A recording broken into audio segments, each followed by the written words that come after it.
जय श्री राधे। मैं आचार्य प्रशांत कौशल आज आपके समक्ष पुनः उपस्थित हूँ। जन्म कुंडली में यदि केवल नवम भाव यदि बलवान है, केवल नवम भाव के बलवान मात्र होने पर से जातक को जीवन में कई प्रकार की सुख सुविधाएं प्राप्त हो जाती हैं।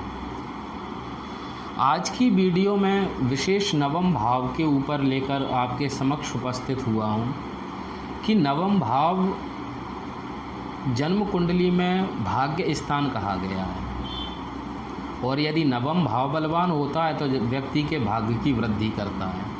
अब हमको यह जानने की आवश्यकता है सबसे पहले कि नवम भाव बलवान कब माना जाएगा।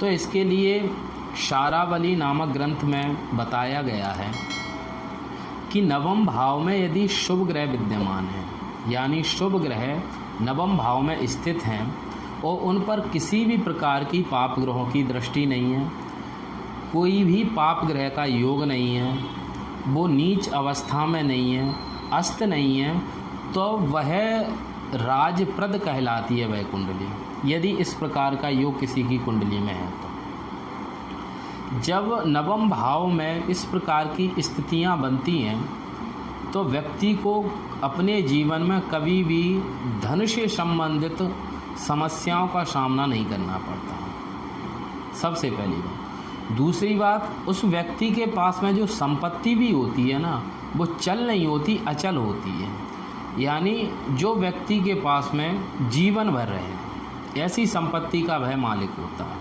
अब नवम भाव धर्म का स्थान भी है तो ऐसा व्यक्ति धार्मिक प्रवृत्ति का होता है, धार्मिक कार्यों को करने वाला होता है, जिस धर्म से वह जुड़ा होता है उसका प्रचार प्रसार करने वाला होता है एवं अपने धर्म में अटूट विश्वास रखने वाला होता है एवं ऐसा व्यक्ति दीर्घ आयु को प्राप्त करने वाला होता है।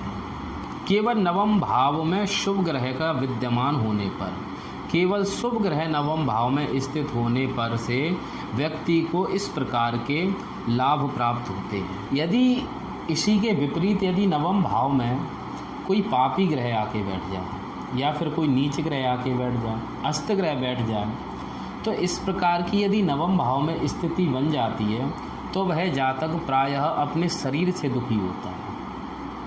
उसके शरीर में किसी न किसी प्रकार का कुछ ना कुछ रोग लगा ही रहता है, मतलब वो अपने शरीर से बिल्कुल स्वस्थ नहीं होता। एवं ऐसे जातक भले ही अच्छे परिवार में जन्म लें फिर भी वो प्रायः गंदे तरीके से रहने वाले होते हैं, जैसे गंदे कपड़े पहनना ऐसे व्यक्तियों की आदत होती है। एवं साथ में ऐसे व्यक्ति धन से भी बहुत परेशान होते हैं, कई प्रकार की धन से संबंधित इनके जीवन में समस्याएं लगी ही रहती हैं। केवल नवम भाव व्यक्ति का भाग्य स्थान है जन्म कुंडली में। यदि नवम भाव बलवान है तो व्यक्ति के भाग्य की वृद्धि करता है और वहीं यदि नवम भाव निर्बल है तो व्यक्ति के भाग्य की हानि करता है।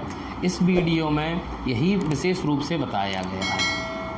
आगामी वीडियो में ज्योतिष से संबंधित एक नई जानकारी लेकर पुनः आपके समक्ष उपस्थित होऊंगा। तो आज के लिए इतना ही। जय श्री राम।